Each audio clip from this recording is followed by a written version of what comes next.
Kahit saan sila. Gala sila, kumbaga. Yung anak kong isang pangalan, nakauwi, galing sa Pangasinan. Nakauwi galing Pangasinan. Saan nakauwi? Samar. Sa Samar. Doon sumamar kay yung kanyugan na ng lolo nila. Siya yung nag-aasikaso doon? Siya nagkukupra. Nagkukupra. Okay. So yung pangalawang anak ninyo nasaan?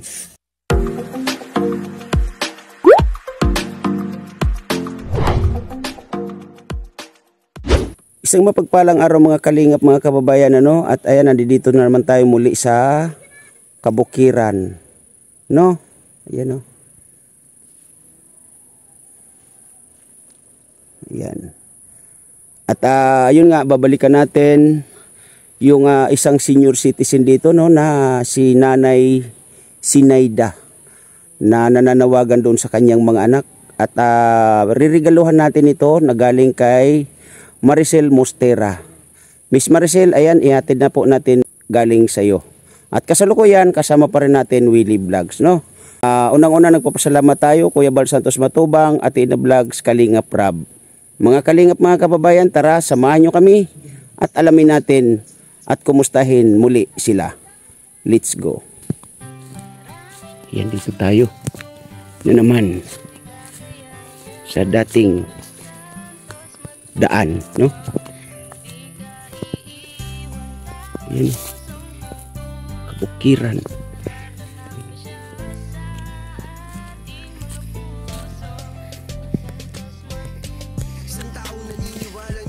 Andyan sila.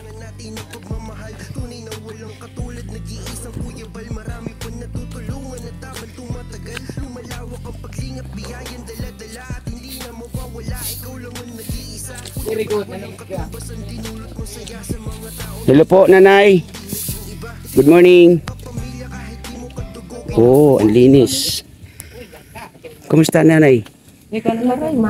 Ano nga uli pangalan? Ana Rose. Ana Rose. Ilang taon si ate? 41. Si Lola, kumusta? Mabuti naman. Asan siya? Yung sa loob. Yung... Labas na may. Yung ano, anak mo ba yun? Po. Asan siya? Ayan po. Oh. Nandito si Nanay. Walang upuan tayo. Wala siyang upuan. Isa na lang upuan, maraming upuan nagkabarasag. Bakit nagkabarasag, Nanay? Ewan ko siyang laruan. Wala ko dito. Huwag kang upo dyan, Nanay, ha?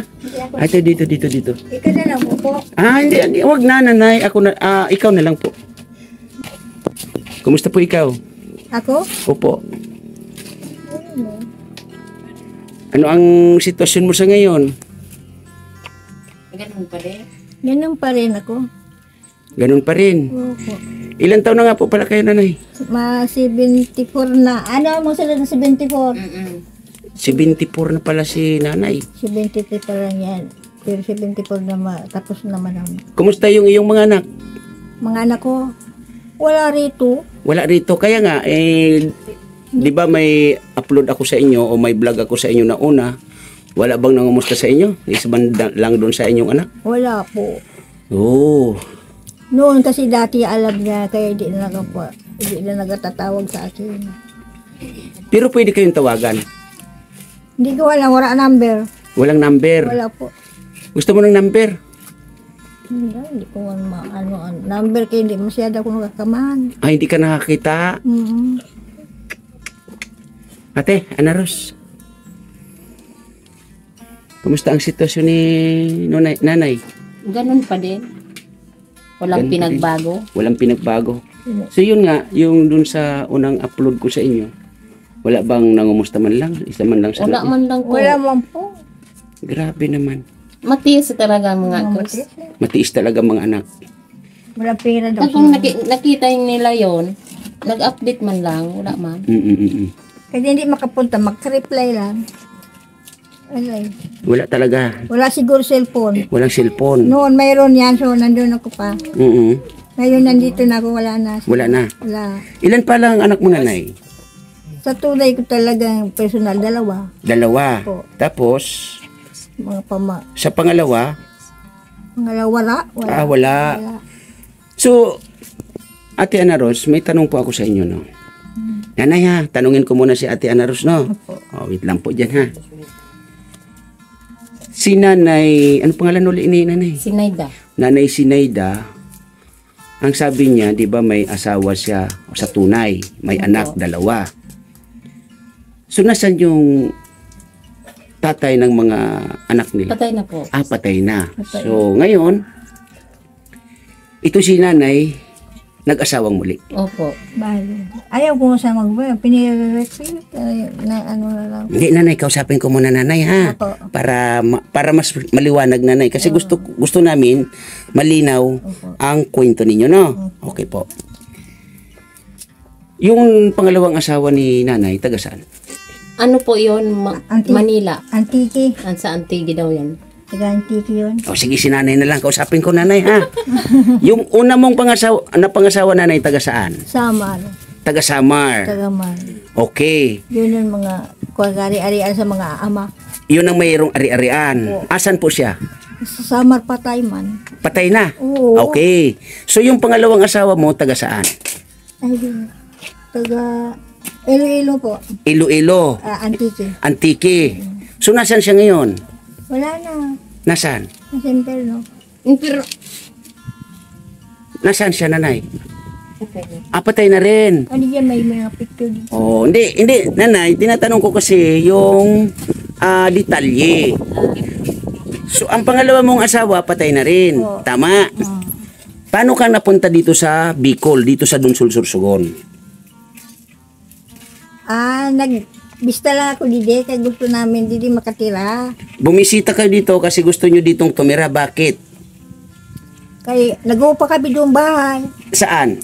sa Quezon City, sa may Bliss. Okay. Nag-upa kayo ng bahay doon sa Metro Manila, sa Quezon City. Sino ang nag-aya sa inyo dito sa Bicol at sino yung kakilala ninyo dito sa Bicol para gusto nyong manirahan dito? Mga kapatid ko nandito man. Ang mga kapatid mo nandito. So, ikaw, Nanay, taga rito talaga sa Bicol. Bicol ako. Oh, okay. Pagkalam nila Tagala ako nila doon. Oh. Siyempre nagalaw ako sa salitang Tagalog. So, ibig sabihin, kaya ka napuntang Samar dahil ang napangasawa mo ay Samarinyo. Sa Marinyo po yan. Okay. Unang-una talaga. So, doon kayo nanirahan sa Samar. Oo, doon ako Okay. nakintira. Ang anak ninyo ay 2. Po. Mga ilang taon na sila sa palagay mo? 54 na, no? yung panganay, 54 na kuya. Tapos, Yung pangalawa, nasa 45 plus. 45 plus. So, may kanya-kanya ng pamilya. Wala po. Wala po. Wala. Mga binata Binata sila. kahit saan sila. Gala sila, kumbaga. Yung anak kong isang pangalan, nakauli, galing sa Pangasinan. Nakauwi galing Pangasinan. Saan nakauwi? Samar. Sa Samar. Doon sumamar kay yung kanyugan na ng lolo nila. Siya yung nag-asikaso doon. Siya Or nagkukupras. nagkukupra. Okay. So yung pangalawang anak ninyo nasaan? Pangalawa ako anak. Pangalawa. Hindi, yung kasi 2 ka mo anak mo. Yung pangalawang anak mo. Ay, si Ruben. Oo. Nasaan naman? Sa Manila noon, pag uwi ko dito, lang ngayon kung saan sana, hindi ko alam. So ibig sabihin, itong mga anak mo, wala talaga kayong as in komunikasyon na maayos. Siyempre, kay riwalay-walay. Oh. Niwalay sila sa balo ko isang taon, nagtirangon ako dito isang 1 year. Tapos pagdating sa 1 year, bumalik ako sa Manila. Doon ako sa kapatid, bakasyon. Yun, doon kami nagkita niyan. Oh, so Ate Ana Ros, ano ang alam mo sa totoong kwento ni Nanay Sinayda? Sinayda ba tama? Opo. Ano ang alam mo na kwento sa kanya? Magmula nung nakinaan mo siya na siya Dati ay kaya, pagkadating ko dide, na kayo naguman kami ng ngagum ko. Sinda kaya, pabalik-balik po yan Manila. Parang, nung kayo ay nagkaasawa na, nagkakilala ng mister mo, ang alam mo sa kanila ay, kumbaga, papunta rito, pabalik-balik ng Maynila. mapira pa yan dati. Mapira pa dati. So, Nanay, pwede ba kitang makausap ng tayong 2 lang? Okay lang? Okay. Sige. Yan, kausapin natin si Nanay Ana Ros. Yan, Ate Anaros, dito ka. Dito ka, upo ka na yan, Ate Anaros, yan. So, itong si Nanay Sinaida ay may asawa sa una. Opo. Okay? So, ang asawa niya sa una, namatay. Ilan taon silang nagsama nito? Siguro, mga matagal din bagat nagkayaon sindang duwa nga kus. Nagkaroon silang dalawang anak. Opo, tapos nung namatay daw yung asawa nito kasi parang naluka daw ito. Ano yung bang nasiraan ng ulo. Okay, Kaya okay. pumunta daw ito sa Maynila, parang doon daw yata ito nagpaaliwaliw daw sa kalsada. Oo. Opo. Tapos kinuha ng mga kapatid niya dito.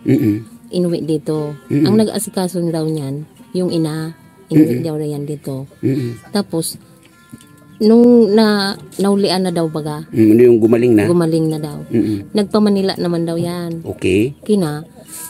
Nagpasok daw yan sa trabaho. Diyan niya nakita daw yung pangalawa. Yung pangalawang asawa. Niya. So, ibig sabihin, yung unang asawa nito, nung naghiwalay sila, hindi pa, hiwalay lang, hindi as in balo. Noon. Nabalo din. Naghiwalay sila, pero namatay na din. Pero naghiwalay muna bago namatay yung lalaki. Opo. Okay. So, ang nangyari, yun nga, naging gala. So, bakit naging ganun kaya ang istorya ni Nanay? Siguro na siya na hindi niya matanggap na yung asawa niya baga. Na napahiwalay sa kanya. So, bakit napahiwalay? Parang daw siya, siyempre baga, siguro nag-away, ganun.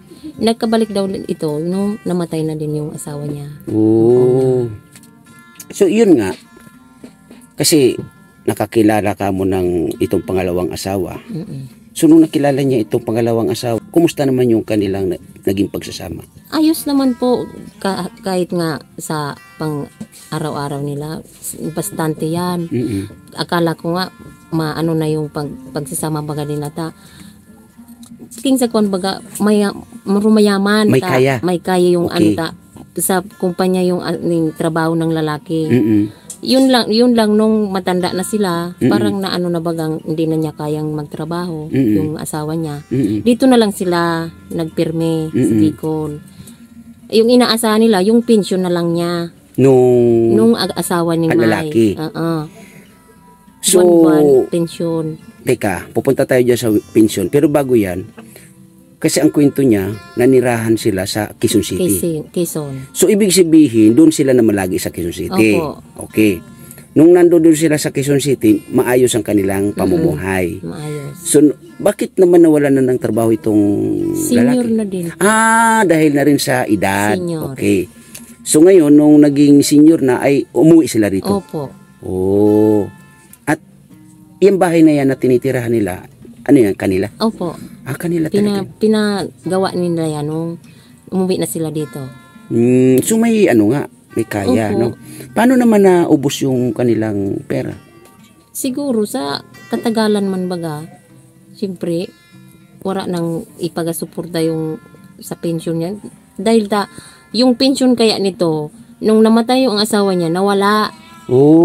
Pero ganun ba yun? Nawawala daw din pag lilipat baga sa kanya yung pangalan, yung kahalahati, ililipat sa kanya nung namatay na yung asawa niya. Ngayon, kaya siya ngayon naghihirap kasi walang makuha talaga. Wala na yung pension niya. So bakit nawala?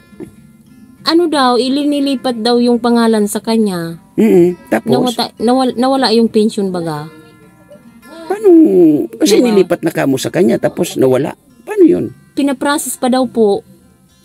Kailan pa? Matagal na po.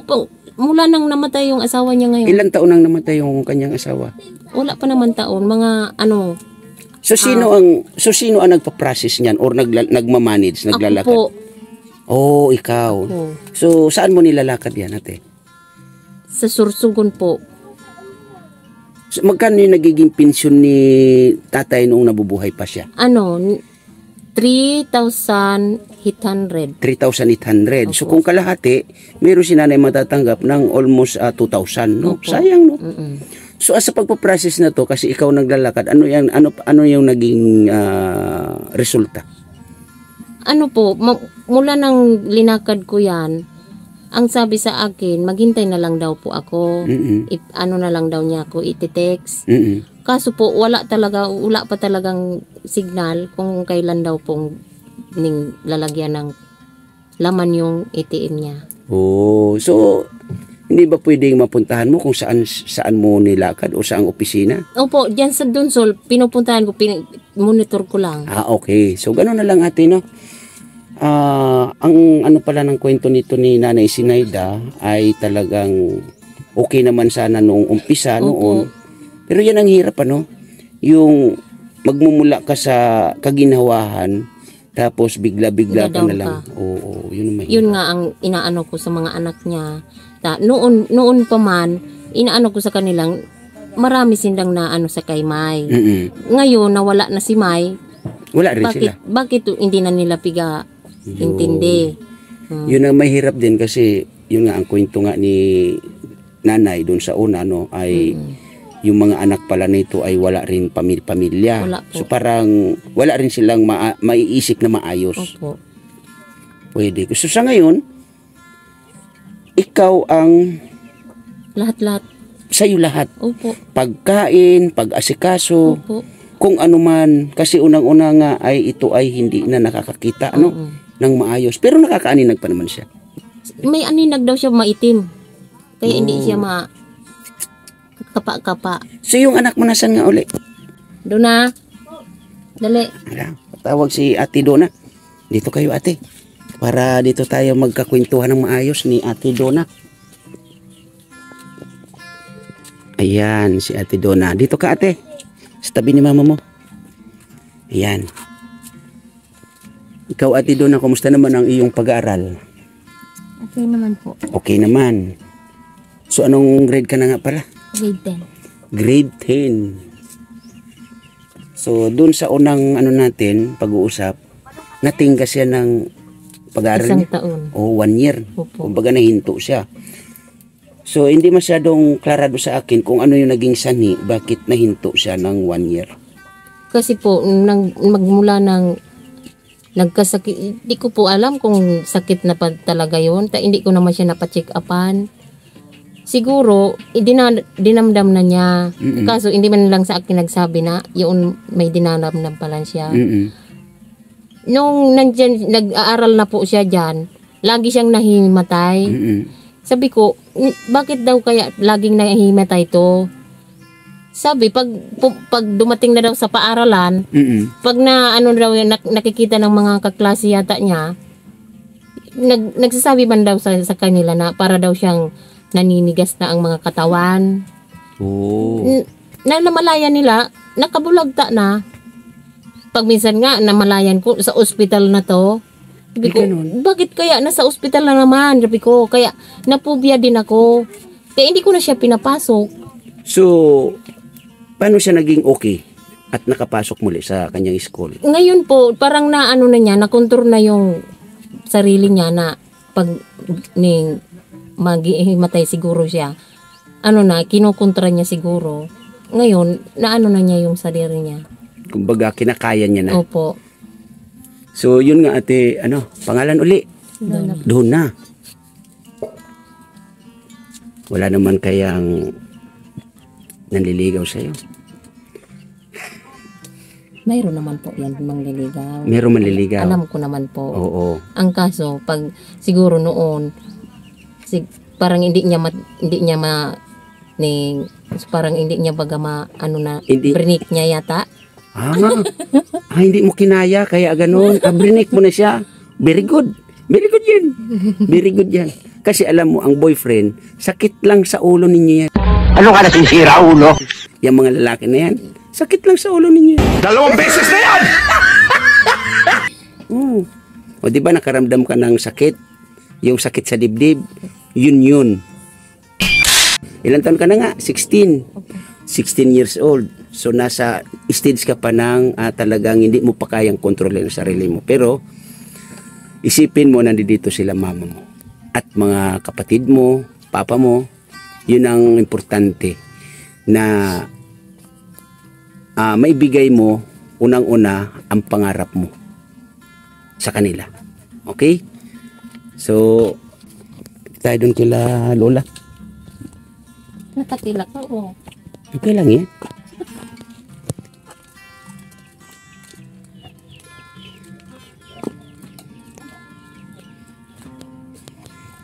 Nay, Oo. okay ka lang? Yun naman natin nakupo. Ha? Nakatayo. Nakaupo daw siya. Nakatayo ka ayaw. Hindi, nakaupo ako, Nay. Lulupuan mo. Ha? Lulupuan mo. Wala. Saan? Nakaupo ako. Kaya mo lang ako, Nanay. Si Lola, inaalagaan mo rin ba? Anong klaseng pag-aalaga sa kanya? Pagdating. Pagkatid ng pagkain. Ikaw nag-aati ng pagkain sa kanya. Oh, very good. Yung bata. So, ano masasabi mo sa kanila, Nanay? Na sila yung nag-aasikaso sa iyo sa ngayon? Ako, salamat na kasi na nag-ano sila sa akin. Mhm. Niluluto. Kaya di ako nakakaluto, sir.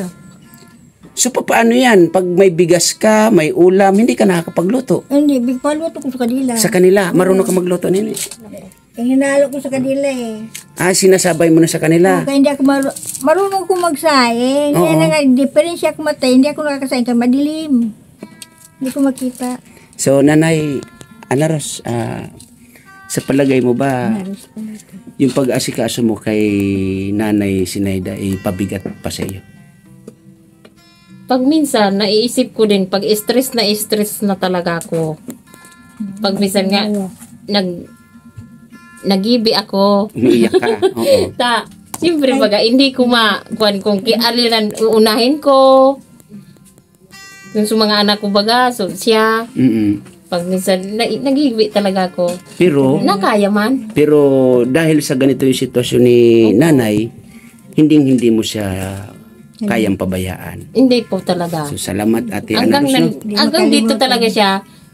Hindi ko talaga gayud, Matthews. Hindi mo- Sigan sabi ko na, pabayaan ko na yan ni si Maita. Uno pa, ura man ako sa ni nga nakaning, Sabi ko, kuan na kan right na nga nakita. Ya, di sa mga tugang. Mm-mm. Ning paingalo naman ako sa inya. Kailang pag oras ng mukaw na, hindi man talaga ako nakachills. Atiran ko naman siya. So, ang iniisip mo, dahil maraming kapatid si nanay dito, na dapat sana sa kanila sila na mag-aalaga, pero dahil sa nakikita mo yung sitwasyon niya na ganyan, ay hindi mo kayang tiisin. talaga. Maraming salamat, Ate Anaros, ano? At may regalo ako sa inyo na konti. Oy, galing naman itong mga kalagad natin. Ate Anaros, oh. Alalay. Ay, Diyos ko po. Salamat. Salamat. Siguro malaking tulong na po yan Oh, sa mas inyo, Ate Anaros. malaki talaga po yan. Sa wala. ngayon. Anong regalo ko? Ano yan, Nanay? Ano sa palagay mo? Hawakan mo ulit. Sa kanila yan. Bigas. Bigas. So, magsasaing ka ngayon, Nanay. Sino ba ako? Opo, kasi nandito kami, marami kami magkakasama dito. Magpagsaing sila pagsasaing ko. Ha? Sila pagsasaing. Sila ang magsasaing. Hindi, para po yan sa inyo, Nanay. Oo, para sa inyo yan, Nanay. At yan po ay galing kay Maricel Mostera.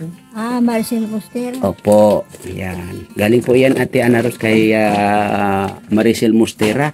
At napanood po yung video ninyo na naawa sa kalagayan ni Nanay. At sa inyo na rin po. Salamat po. Regalo mo sa amin. Ano, Nanay? Regalo. Regalo. Bigas. Yan. So, pwede mo kami pagsaingan?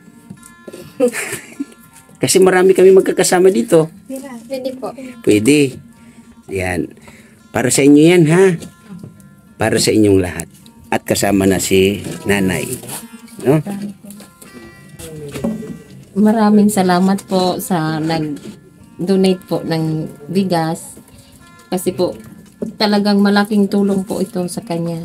Yun. Maski sa amin. Okay. So, Nanay, Po. Sinaida, kami ay pansamantala uwi muna, no? At mag-iingat po lagi kayo dito. Wala na pambiling tinapay. Walang pambili. Pambili tinapay. Bakit, Nanay? Kailangan, may mabibilihan bang tinapay dito? Ngayon, diyan, sa malalaking tindahan. Kailangan talaga ni Nanay ng pambili ng tinapay. Sabon. Tsaka sabon. Ito, Nanay, pasensya na, ha? Pambili mo ng tinapay yan, ha? Regalo po ito. Ano po yan, nanay? Huwag mong halikan yan. Sa pera yan. Salamat po. Pira po yun eh. Kasi nalaman ko po. Hindi talaga yung nakikita yan. Hindi talaga nakikita. Pira nilagay mo sa ganon. Hindi nakakawag si nanay ng pera. Nakahawak siya kaya hindi na niya nakikita kung ilan. Nakikita. I mean, yung manggagaling sa yung may magpapadala, ganun, magbibigay ng ano, wala. Sinasabi sa Pag may nagpapadala sa kanya, pag minsan hindi naman grocery na lang ang ibinibigay. Mga sino-sino naman yung nagpapadala sa Yung kapatid niya sa Manila, ganun. Umuwi din dito. Kamaris Norte po. Pag minsan, pinag-grocery na siya. Makabili na kung mabangong sabon. Ano, nanay? Bibili ka na ng mabangong sabon? Hala. So, yun, nanay, si Naida at ate Ana Ros. At ano pangalan nito ulit? Doon na. Duna. Yan. Kami ay uuwi muna, no? At yun, pakiusap, Duna, si nanay ay laging alagaan, Yan. Ano, nanay? Ano Maricel ba ini? Oh, galing po yan kay Maricel Mostera. Mustira. Opo. Yan. Maraming salamat, mga kalingap, sa mga nanonood dito sa aking premiere. Thank you po ng marami. At Miss Maricel Mostera, ayan, may napasaya naman po ikaw na isang senior citizen at kasama yung nag-aalaga sa kanya. Maraming salamat sa lahat and God bless po. Bye-bye. Bye.